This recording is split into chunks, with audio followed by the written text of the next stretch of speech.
Olá, amantes de livros. Meu nome é Juliano e eu desejo a você as boas-vindas a mais uma edição do Leitura e Pensamento.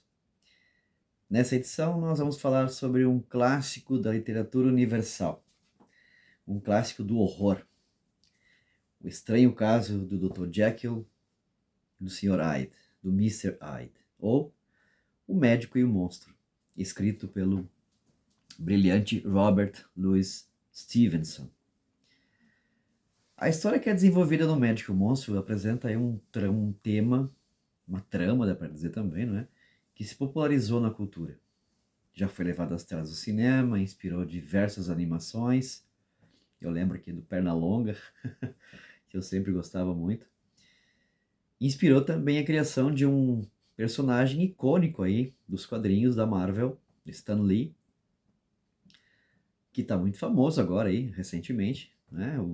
Decepcionou alguns até, o Incrível Hulk. Bom, não tem como falar desse livro sem dar alguns spoilers, né?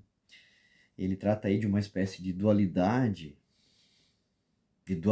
não dualismo, uma dualidade que viveria em cada um de nós, de um eu, né, de um outro eu que nós tentamos reprimir, que nós tentamos controlar, tentamos esconder, mas que está em nós, ele faz parte de nós. Uma natureza talvez instintiva, sinistra, maldosa, livre de culpa, de medo, animalesco até talvez. O que aconteceria se nós conseguíssemos viver esse outro eu? Separar, libertar esse outro eu de amarras, de máscaras morais ou de máscaras sociais, de obstáculos culturais? Mas, claro, nesse caso, sempre ocultando completamente o nosso eu conhecido. Aquele eu correto, bonzinho, sensível, justo, inclusive até escondendo a aparência física. Nós pudéssemos desvelar, né? Ou seja, tirar o véu desse eu e fazê-lo viver livremente. Bom, essa obra ela se passa na era vitoriana. Tá? Henry Jekyll é um médico, mas também doutor em direito, um cientista e membro da Academia Real de Ciências que desenvolve uma fórmula especial. E quando ele ingere esse preparo, ele se transforma numa criatura repulsiva, numa criatura grotesca, maléfica, que sai em geral à noite cometendo crimes, abusos. Ele age de maneira perversa e de maneira cruel. Só que esse monstro faz parte do Jekyll. Ele não é separado, ele faz parte, é uma dualidade. E dá até para fazer uma diferenciação, né? Uma espécie de paralelo. Né? Enquanto o Jekyll ele é alto, ele é bondoso, ele é gentil, ele é respeitável, o Hyde é praticamente o contrário.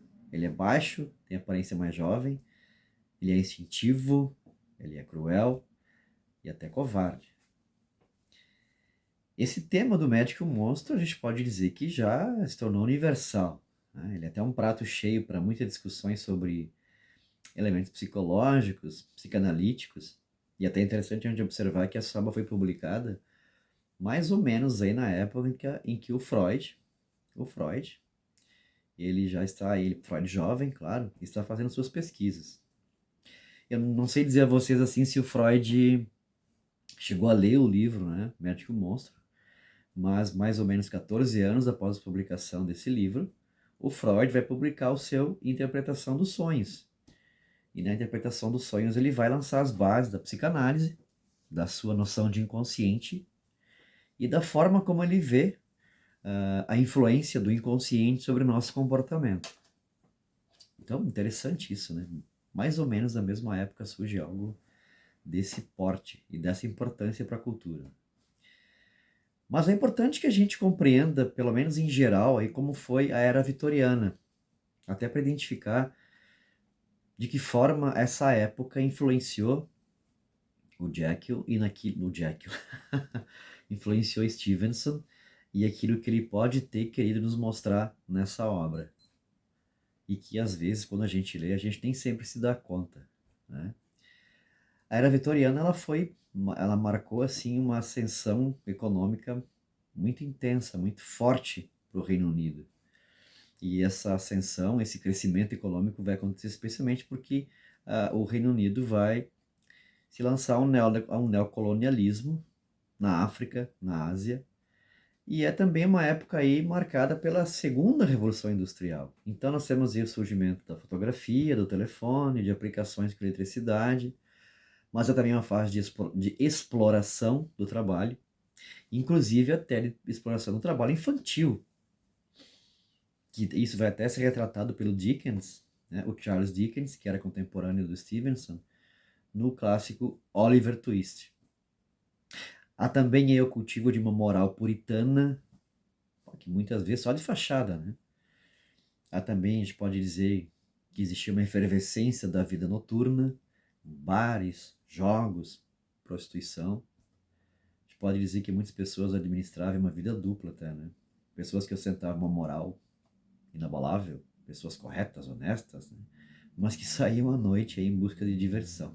E, enfim, de outras coisas também. Bom, existiam outras contradições também, a gente pode falar. Haveria ali uma exaltação do trabalho, sob influência do protestantismo, uma preocupação em mostrar que se trabalha, mas também havia uma condenação da pobreza, e se procurava até esconder a pobreza das ruas. A polícia muitas vezes enxotava pobres e mendigos das ruas, né? Havia o trabalho, a exploração do trabalho, melhor dizendo, como eu coloquei agora há pouco. E foi nessa época também, recordei agora que surgiu o famigerado serial killer, né? O Jack, o estripador, que assassinou muitas prostitutas à noite, né? Até hoje a gente não sabe quem é de fato, quem foi esse estripador, né? Mas vamos à obra, vamos ao Médico e o Monstro. Como é que o Stevenson apresenta aí o cenário? A história se passa na Londres do século XIX. Imaginem aí carruagens, homens usando cartola, bengalas, aparentando distinção, respeitabilidade, uma certa sofisticação, que gostam de beber vinho. Imagine andar por ruas estreitas, silenciosas aí à noite, um nevoeiro, com pouca iluminação, uma iluminação emitida por lampiões. Imagine o som de pessoas correndo pelas ruas, pela calçada, perseguições, gritos, apitos de guardas. E de repente você vê um indivíduo passando, atravessando a rua aí, que de repente, né? Numa aparência, um indivíduo de baixa estatura, de aparência perturbadora, sinistra, maliciosa, perversa, falando sozinho. Não é propriamente assim um romance policial daqueles que o Arthur Conan Doyle escrevia, aquelas novelas com o grande personagem, o incrível Sherlock Holmes, também envolvendo aí Scotland Yard. É uma história de horror, de horror. O Stevenson apresenta aí, a obra começa com um advogado passeando à noite com um amigo, o advogado Utterson passeando com o Enfield à noite, quando eles se deparam, chegam próximo a um prédio que tem uma porta estranha, e isso desperta uma memória do Enfield. O Enfield se lembra de ter visto lá numa dessas noites, há um tempo atrás, um fato bizarro, um evento bizarro, né? Um senhor de baixa estatura, caminhando, e daqui a pouco ele se choca com uma menina que vinha correndo, que vinha descendo a ladeira, e ao se chocar, esse senhor passa, ao invés de ajudar, ele passa a espancar essa criança, passa a chutá-la, bater nessa criança, nessa menina. Então, muitas pessoas, ouvindo os gritos da criança, procuram socorrê-la, e esse homenzinho, ao invés de procurar se desculpar ou se justificar, né, procurar fugir até, ele oferece a essas pessoas uma recompensa para que elas não denunciem, para que elas não falem para ninguém, para que elas não contem o que viram, de uma maneira assim, né, sem nenhum pudor ele faz isso. E as pessoas acabam aceitando. Então o Enfield, acompanhado por um policial, e se não me falha a memória, pelo pai dessa menina, ele se dirige então ao prédio, a esse prédio que o Enfield acaba eles acabam encontrando, enfim. E esse homenzinho abre a porta com uma chave grande lá, uma chave estranha. Ele entra e em seguida volta lá de dentro com um cheque. com o cheque que ele oferece como pagamento. Mas há um detalhe, esse cheque está assinado por Henry Jekyll, um médico conceituado, um homem respeitável, bondoso, gentil, sofisticado. Ao saber disso, Utterson fica muito perturbado e ele pergunta para o Enfield: qual é o nome desse homenzinho? Aí o Enfield responde: o nome desse ser grotesco é Edward Hyde. O Utterson fica ainda mais perturbado. O Utterson seria o advogado que estava trabalhando no testamento, justamente no testamento para o Henry Jekyll. E o Jekyll seria amigo de infância do Utterson. E nesse testamento, o Jekyll estaria deixando a sua herança em nome de Edward Hyde, caso ele, Jekyll, morresse ou desaparecesse. O Utterson fica muito preocupado e começa toda uma investigação. Por que o Jekyll deixaria uma herança para essa figura grotesca? De uma aparência perturbadora, perversa. Como é que esse Hyde está com um cheque assinado por Jekyll lá dentro daquela casa? Daí em diante, começa toda uma investigação, né?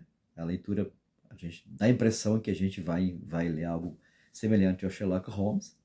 Muito embora o leitor já tenha uma ideia de que, no fundo, claro, o Jekyll é o Hyde, né? Como um cientista, ele desenvolveu uma fórmula, e essa fórmula transformava ele em Hyde, e ele passa a fazer muitas coisas absurdas, inclusive, como eu coloquei no início, né, cometendo crimes. Essa obra é uma das minhas preferidas. Eu gosto muito desse texto, né? Eu não vou aqui, evidentemente, detalhar a história, né? É um livro que, sem dúvidas, vale a pena ser lido, né? É um clássico, né? É importante lê-lo para que a gente possa entrar em contato com a linguagem do século XIX, tem informações a respeito até do cotidiano dessa época. É importante para apreciar o trabalho de um escritor criativo, se deixar envolver aí pela trama e descobrir o desfecho. E olha, o desfecho é surpreendente. É surpreendente. Agora, muitas coisas merecem ser destacadas, né? Muitas coisas é importante que a gente levante aí algumas questões e que a gente apresente algumas reflexões.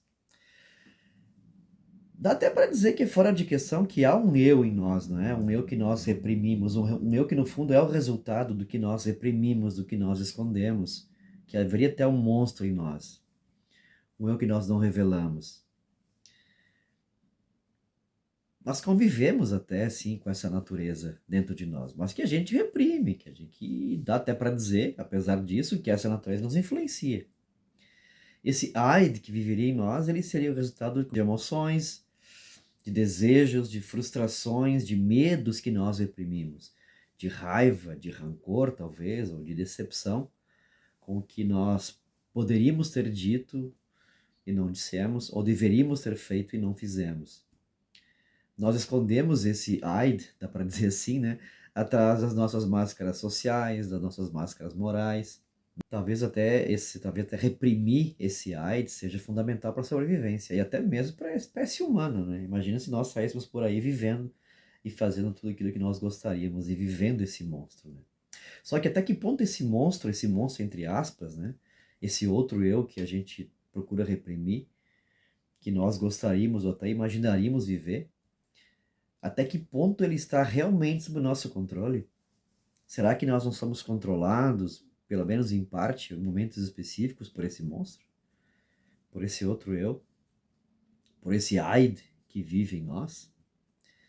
Será que nós teremos prazer, né, em viver, em dar vazão às tentações? Em nos vingarmos, em falarmos sem freios o que a gente pensa, o que a gente sente? Né? Em agir de uma maneira impulsiva, no calor da raiva, no calor da fúria? Aliás, é até importante que a gente mencione e que a gente preste atenção a um detalhe importante dessa obra, que é do livro, existe uma homofonia nos termos Eid, palavra com o mesmo som. Eid com letra maiúscula, aqui com H maiúsculo, é o nome do indivíduo, da pessoa. E o Eid com letra minúscula, em inglês, significa esconder ocultar. Isso já indica algo, né? Que provavelmente uma opção até do autor, né? Esse monstro, esse nosso lado instintivo, livre de preocupações morais, é o que está escondido. Mas, por outro lado, que faz parte de nós. Dá até para associar essa dualidade Jekyll e Hyde até a sociedade vitoriana.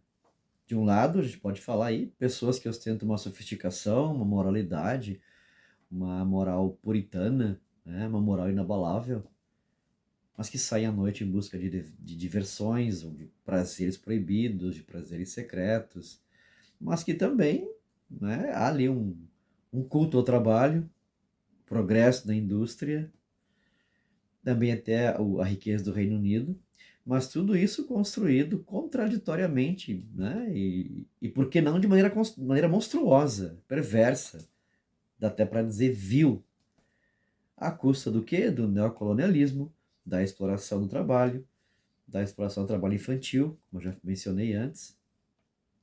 Isso é, assim, dá para dizer até diferente do que a gente vê hoje em dia. Não há exploração hoje em dia? Há exploração na atualidade. E isso é sim uma coisa grotesca. É sim uma coisa, enfim, que causa repulsa. Né? O progresso e o desenvolvimento que a gente vive hoje, será que a gente consegue desvincular completamente da exploração? Me parece que não, né? Há exploração hoje em dia, isso é grotesco. A gente não precisa até nem fazer esse tipo de reflexão, mas no dia a dia, se a gente analisar, dá para perceber o Mister Hyde aí à solta, por exemplo, nas torcidas, em jogos de futebol, brigas no trânsito, as agressões na internet, os preconceitos, os abusos cometidos em muitas relações de trabalho, na violência doméstica. Bom, a lista aí ela pode se tornar bem extensa. Essa obra é muito rica, pessoal. Essa obra é muito rica. A gente pode aí levantar várias analogias, tanto do que diz respeito à nossa psique, ao nosso comportamento, mas também do que diz respeito aí à sociedade. Como eu acredito que a gente possa, sim, interpretar disso que o Stevenson nos coloca. Certo, pessoal? Se puderem, confiram. Uma obra excelente. E eu fecho enfim, com aquela frase que eu sempre gosto muito de colocar. Livros são fundamentais. Abração, pessoal.